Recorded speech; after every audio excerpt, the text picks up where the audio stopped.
সামাজিক দায়বদ্ধতার জায়গা থেকে আপনি কথা বলবেন না, খালি আমাকে মুখোমুখি করবেন দায়বদ্ধতার। এইটা কি দেশ পরিবর্তনের লক্ষণ হলো?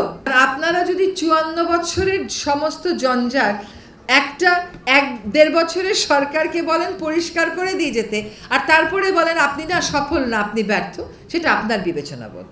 এটা আপনি বলতেই পারেন, আমি তো আপনাকে ভিন্ন যুক্তি দেব না।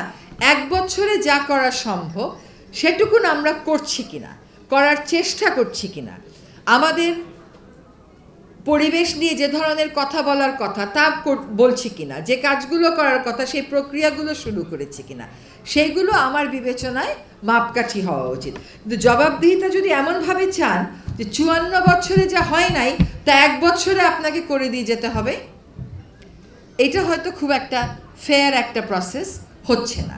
কাজগুলো আমরা শুরু করেছি কিনা এটার কয়েকটা উদাহরণ দিই। প্রায়ই একটা কথা বলা হয়, আপনি এসে পলিথিন ব্যাগ নিষিদ্ধ করছেন। আমি এসে পলিথিন ব্যাগ নিষিদ্ধ করি নাই। পলিথিন ব্যাগ 2002 সাল থেকে নিষিদ্ধ। কেউ এটা প্রয়োগের কথা বলে নাই। প্রয়োগের কাজটা শুরু করে কি ঠিক হয়েছে না ভুল হয়েছে বলেন? এখন আমাকে যদি বলেন যে আপা কাঁচা বাজারগুলোতে তো এখনো পলিথিন চলছে, আমি যদি আপনাকে বলি সুপার শপিং মলে তো পলিথিনটা বন্ধ হয়েছে, সেটাও দিয়ে শুরু করেন।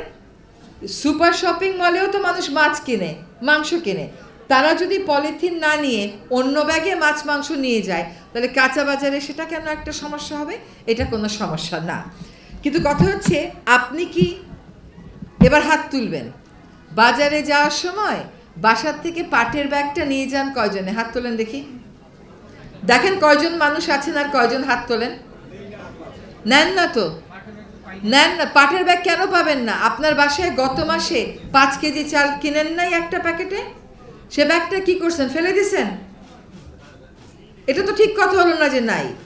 আপনার বাসায় পুরনো কাপড় নাই, ফেলে দেন না সেগুলো দিয়ে নিজে একটা ব্যাগ বানিয়ে নেওয়া যায় না? সামাজিক দায়বদ্ধতার জায়গা থেকে আপনি কথা বলবেন না, খালি আমাকে মুখোমুখি করবেন দায়বদ্ধতার। এইটা কি দেশ পরিবর্তনের লক্ষণ হলো? এটা তো দেশ পরিবর্তনের লক্ষণ হলো না। একটা সরকার সব ফিক্স করে দিতে পারে? একটা সরকার বলতে পারে। এবার আরেকটা কথা বলি, এই যে পলিথিন, এটাকে কেন্দ্র করে তো একটা অর্থনীতি গড়ে উঠেছে, তাই না? পলিথিন শপিং ব্যাগ যখন আমরা বিরুদ্ধে অভিযানে গেলাম, তখন আমাদের যিনি ডিরেক্টর, তাকে মেরে তার নাক ভেঙে দেওয়া হলো। এই চকবাজারের ঘটনা, সেইখানে সকল পরিবেশবাদীর একটা অবস্থান নেওয়া উচিত ছিল, সকলে নেন নাই। একটা অবস্থান নেওয়া উচিত ছিল।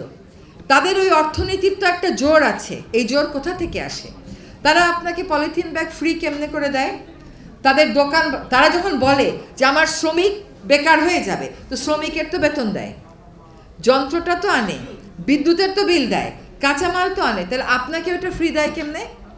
এটার একটা বড় অর্থনীতি আছে। ভেবে দেখতে হবে বড় বড় প্লাস্টিক কোম্পানিগুলো ওখানে কাঁচামাল সরবরাহ করে কিনা। এই যে 2002 সালের একটা আইন বাস্তবায়নই হলো না, সরকার সেটা বাস্তবায়নের উদ্যোগ নিয়ে সুপার শপিং মলে কিন্তু বন্ধ করতে পেরেছে। আপনারা যার যার শপিং ব্যাগটা নিয়ে যাচ্ছেন না কেন বাজারে? বা দোকানদারকে ওই সুযোগ দিয়েন না আপনাকে পলিথিন শপিং ব্যাগে দিতে। আপনাকে যখন পলিথিন শপিং ব্যাগে জিনিস ভরে দেয়, কোনোদিন ফেরত দিয়ে বলেন যে আমি এটা নেব না?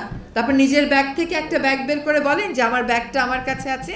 বলেন না। নেদারল্যান্ডসে যান, তারা বলে। ব্রাসেলসে যান, তারা বলে। তাদের তো রিসাইক্লিং কারখানার অভাব নাই, তারা রিসাইক্লিংকে যুক্তি হিসেবে দাঁড় করায় না। তারা পরিবর্তনটা এনেছে শুধুমাত্র সরকারের মনস্তত্ত্বে না, নিজেদের মনস্তত্ত্বেও। আমরা সেটা আনতে পারি না।